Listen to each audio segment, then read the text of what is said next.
A funny thing happens when you hit your first $1,000,000. You spend years imagining it will feel like the finish line. Then you get there.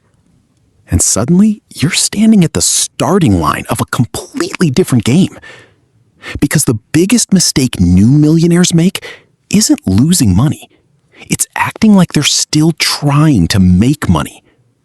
Imagine two people with $1,000,000. The first starts chasing bigger risks, hot stocks, private deals, the friend who can't miss. The second does something boring.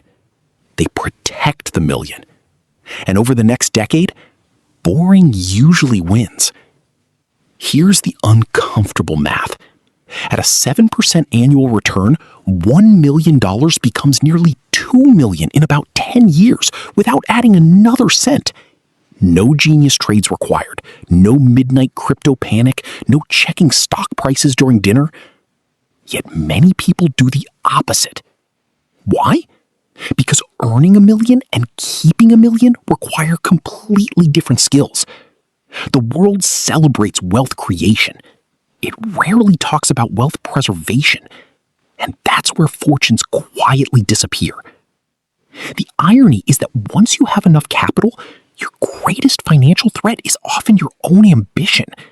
Not because ambition is bad, but because the habits that got you to $1 million can become dangerous after you reach it.